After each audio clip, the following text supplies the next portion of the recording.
Welcome to Should You Platinum, a show where I talk about a game I've recently got the platinum in and share my experience of the platinum journey and whether or not I think you should platinum it. And in today's episode I'm going to be talking about Destroy All Humans 2 for PlayStation 5, which, I'm going to be honest with you straight off the bat, in my opinion this is not worth platinuming. Now, this was a really annoying and stressful platinum journey, as I was finding myself to be constantly nervous and worried about the game glitching out on me, voiding trophies and crashing lots which could result in corrupted saves. I luckily played this over Christmas recently, so there had already been several months worth of patches to fix things like your saved progress being reset when you quit out the game, but even so, with those patches, it was still a bit rough around the edges. The most risky trophies for me were the collectible trophies, as well as the ones for doing all the odd jobs and Voodoo Missions. The collectibles were a problem because there were around 60 or so of the things to grab in each of the game's open world maps. You had to find songs, which were these little vinyl discs. There was posters to collect, artifacts to find, as well as some Furotech upgrades. And the problem was that as you would spend a lot of time gathering up all of these collectibles in the open world map, the game seemed to die on its arse after a while if you were in a map for a long period of time. Eventually you would see the game start to stutter with the frame rate taking a hit, and that was just a very good sign that the game was about to crash. The problem is that the game auto-saves on every collectible you pick up, so there was always a danger that it would crash as it saved, and then it would corrupt the save file and I'd lose all of my progress in the game. The solution I found was to pause the game and return to the title screen whenever I'd noticed the frame rate start to dip. Upon continuing the game from there, it would then be fine for another 20 minutes or so before the frame rate dropped again. This was annoying, but at least the collectibles were doable. It's worth mentioning though that there are a couple of collectibles that you can't actually pick up during the free roam of an open world city map. One of them was in the Siberia sort of level with the snow. You couldn't actually get into one of the bunkers, so you have to replay one of the missions there in order to get into it. It's the one where you have to PK the like chemical cell thing down, and then you throw it into the mouth of the ball thing inside the bunker, and then the bunkers all blow up and you have like 30 seconds to get out. It was in the third bunker on that mission, and there's two others that you can't get on Solaris until you do the two odd job missions, but you need to beat the game first before they will become available. Every other collectible you should just be able to get by free roaming the map at any point. The Voodoo Missions were tedious but easy enough. However, the problem with this trophy is that the Freaky Flyers mission has a nasty habit of breaking your game, as when you start it you are then supposed to travel back to Bay City to complete a newly unlocked mission. However, many players found that it breaks the game, blocking you from doing any other mission in the game and progressing further with the story, so that was kind of a worry I didn't need. So these missions are tricky, and you definitely want to make a backup save before you start that mission. The odd jobs also seem glitch, as one in Bay City and another in Takashima didn't actually trigger until I had done all of the other Voodoo missions. I thought they glitched and I was blocked from the trophy, but thankfully I decided to stick with it and complete all the Voodoo missions. The odd jobs then appeared on the map and I could get the trophy done for those, though when they did appear on the map they weren't a bright white icon like they normally were. Instead they were grey and quite hard to see. But here on Bay City, this is where a police officer should be once you've done all those Voodoo missions. I was a bit annoyed with these trophies because the missions are just really repetitive and really tedious, and they're not really that fun. The Voodoo missions, you also have a sort of maybe missable trophy. So after you complete all of the missions, you get a super weapon, and then that unlocks the final odd job mission that I needed, which was in Takashima for the llama mission, and this allows me to get a couple of trophies: to kill a guy who can reincarnate. I think that's the de-incarnated trophy that you can see playing on screen right now. So as soon as you kill this like boss guy, he just instantly regenerates and appears somewhere else on the map. So once you kill him, you'll get a trophy. And at the end of this mission, you have to basically kill him outright, find a way to kill him outright, and he's got like 20 something lives, and in one of those lives you need to make sure you kill him with his previous body's life. So as soon as you kill him, PK up his body and then just chase the respawned body around and throw this dead body at him to kill him with himself basically, and that'll get you a trophy for doing that. You can see I'm getting it now on screen, and I do feel like this one could be missable because there were players who were reporting online that they couldn't replay this mission, so just be aware of that when you're doing this final one. And once you beat this odd job, if it is, which I'm pretty sure it will be, your last odd job, you'll get the silver against all odds trophy for completing all of the odd jobs in all of the levels. So yeah, that's one to definitely keep an eye on, and make sure I would back up a save just in case anything goes wrong, because you don't want to have to start a whole new game just to get these side missions and doodle missions done. Another Misc Trophy that I'm just bunching into its own category is the skate trophies. So if you hold down the circle button on PlayStation, you can sort of hover on like a skateboard thing, and this will allow you to travel a lot faster around the environment instead of just running on foot. And in each of the cities that you visit, there's a skate trophy for skating basically from point A to point B in one continuous run without ever letting go of the button or getting interrupted by crashing into something or whatever. So I would advise you to just look up a guide on YouTube to see the locations of these on the map and the routes that you sort of have to take. Though I don't think you have to stick to a specific route. It's just as long as you get from there to there, it doesn't really matter what way you go. For the most part, these are just quite easy. It's not really like a hard route, and I didn't really have cops or the army or the KGB or anyone like that coming after me until I got to the destinations I was trying to get to. So it was never a case of having to try them multiple times. I just did it in like one run. I would get it on the first try. So these were all pretty easy, to be fair. They probably could have done a bit more with these, but yeah, that's what those were. A fairly simple bunch of trophies that you can easily get at any point once you've unlocked all of the maps, basically. The Gene Blender trophy also caused a crash when in the open world, abducting people for all of the ingredients that I needed to upgrade all of these recipes, which then reset my progress on that recipe. Thankfully though, that only happened to me once, but I would advise you when doing this trophy to try and mop up as many of the ingredients and the people as fast as you can, and then get out of your saucer and then just basically try and force an autosave by going into the options and changing one of the settings. That's how I sort of did it, and it didn't seem to crash again. Other than that, we now just have more of the normal trophies that I will go through. So there's a bunch of story related trophies that you can unlock when playing through the game.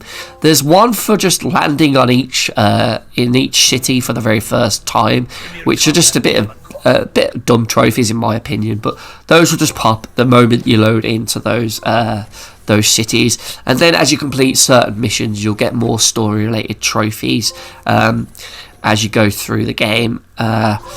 Just keep playing through the missions and you'll just eventually just knock them off. Usually once you've defeated a boss at the end of a city's mission set. There's about 6 or 7 missions in each city on average. And you might notice in the trophy list that it sort of might skip a city at some point and you might think you've missed out on a trophy. But those specific ones are tied to specific odd job missions that you'll do. So if you go and do all the odd job missions later on, you'll eventually get all of those story related trophies anyway. The only one that caused me a bit of an issue was the final mission and its boss for that trophy, which I thought was a bit bullshit. Unpatched versions of the game have a mission breaking bug where the final boss would just take 0 damage, so you wouldn't be able to kill him, and that would just force you to have to restart the entire long-winded and very tedious 30 minutes or more mission. Thankfully, he did take damage on my version, though I only beat him because he glitched out and got stuck on the floor, unable to attack me.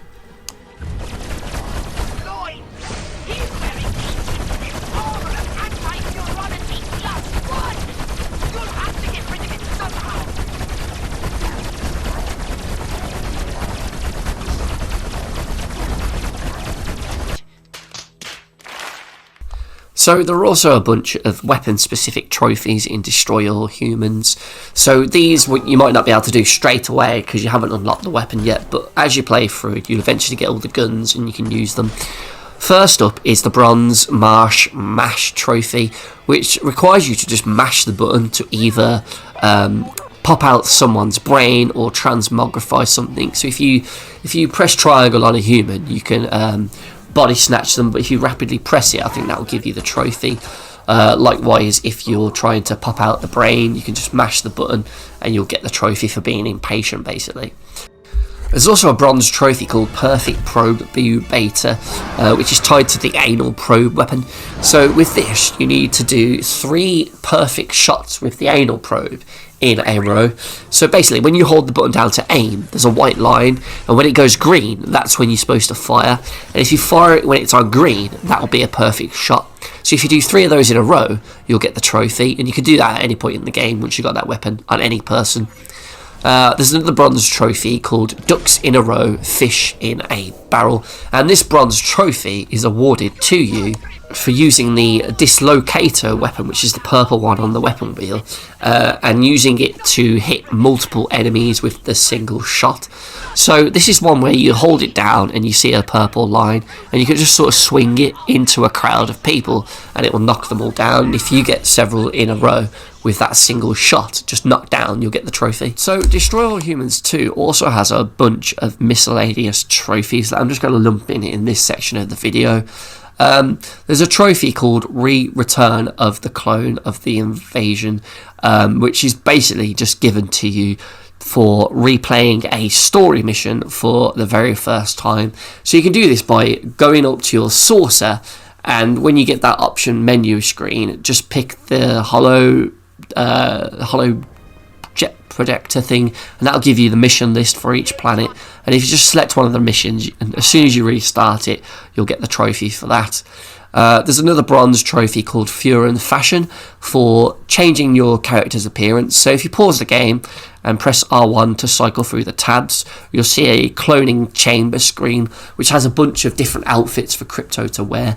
Now, a lot of these are locked, but there's also a fair few that are available straight away.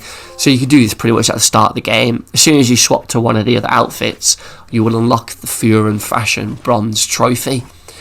So there's another bronze trophy called Forbidden Donut.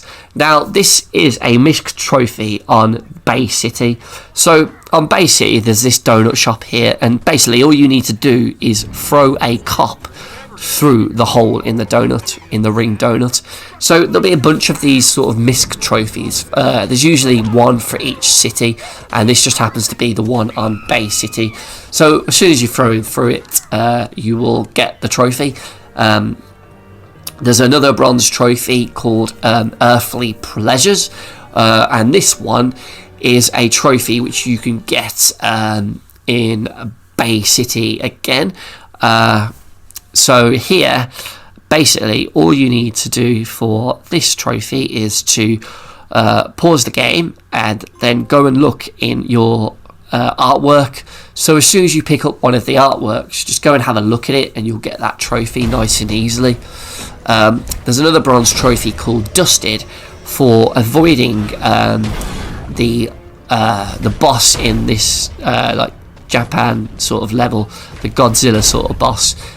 His little I don't know what they're called, but they look like the flying demon heads from Doom.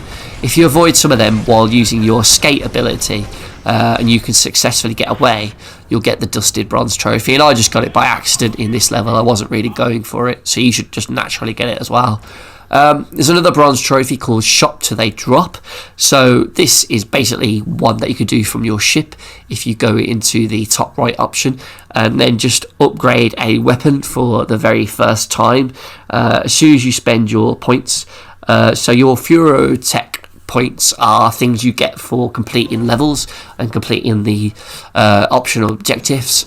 So you should get plenty of those as you go through, and as soon as you upgrade something for the first time, you'll get a trophy for that. There's a bronze trophy called Pink My Raid, and this is, I think, for just upgrading a weapon on the flying saucer. So basically you upgrade something on your ship like the Death Ray for the very first time, and you'll get the bronze trophy for that. So it's very similar to the Crypto's guns trophy for upgrading one of those for the first time. So as soon as you do it, you'll get that trophy. Another easy one is a silver trophy for the greatest. So this one is just for basically upgrading something to its maximum level. So just keep playing through the story missions, and eventually you'll have enough points to do it on one of your weapons. I did it on, I think I did it on the Saucer Shield, because that's one of the most useful things, I think. The Saucer Shield and Crypto Shield. So as soon as you max it out with a blue point as well, you'll get the trophy. Another bronze trophy is a Misc one in Albion for dropping someone off of the bridge. So there's 2 bridges in this game, and it doesn't matter which side you do it on, the left or right, it doesn't matter. All you got to do is just fly up to the very top and then drop the person off of the tower bridge. So you need to be holding them with the PK and then hold down triangle and then let go of your shoulder button, and that will drop them. And as soon as they drop, you'll get that trophy. There's another one in the next city, I think it's Takashima, for climbing up the tower. So this one, I think it's the Eiffel Tower looking thing, and when you get near the top, you'll find that you can't really go any higher because you can't quite jetpack all the way up. So what you need to do is you need to have your ion detonator thing. You need to lob one of those out while you're flying and then detonate it, and that'll just boost you up into the air and you'll be able to land on the top of the tower. There's another Misc Trophy on Solaris, PK Slam Dunk, where you need to find a basketball on the map. It's inside one of those dome-shaped buildings, and then you need to take it using your PK into another building that you can see here.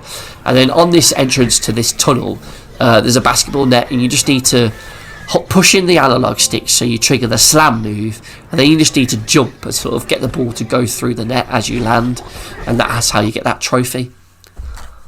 So the only skill-based trophy in this game, in my opinion, is the trophy for completing all of the optional objectives throughout the game's story, and that is the gold optional mandate trophy.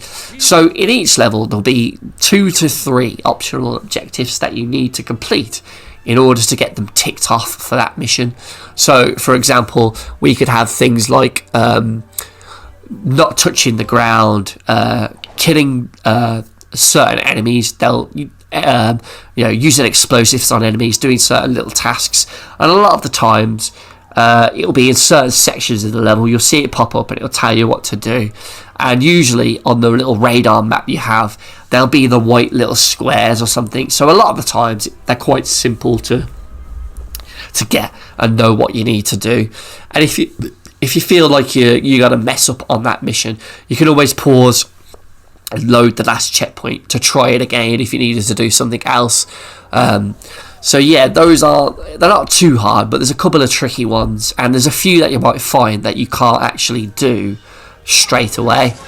One of the ones which I couldn't do on my first run through the game was in Solaris on this mission here, where you have to throw this particular guy at a blitz enemy and a human enemy and kill them, and you have to do that twice for both in order to get those ticked off. But the problem was there's just way too many enemies in there killing you outright. So I managed to get one of them done, and then I just escaped. But the great thing about the game is you can actually replay the missions, but you can also enable cheats like invincibility and infinite ammo. So you can easily just go back to that level and do it with infinite ammo and infinite health, because you can just take as long as you need to get them then. I think there was another mission where I needed to use quantum destructor or something in the UFO to blow up so many things, but there just wasn't enough ammo in that mission, so going back with infinite ammo on that one made that one really easy. And I think another one that I missed was just not doing the radio bit right, and I just had to quickly go back to that mission. And when you do replay the missions, it doesn't matter if you don't do all the other objectives, because it will still remember your progress, allowing you to just get the one you need and quickly blitz through the level. And if you can do all that, you'll eventually get the Platinum Trophy for Destroy All Humans 2. And in my opinion, on the whole, Destroy All Humans 1 is much better than 2, and with all the glitches and problems with the game, it did sour my platinum experience, and in the end I was just simply relieved to have the platinum, as it meant I didn't have to worry about it breaking on me anymore. In terms of the length, the game took me about 8 hours to complete the story. There was about 5 hours of time grabbing the collectibles, about 3 hours doing all the odd jobs and art Voodoo Missions, and about 1 or 2 hours spent on the Misc Trophies.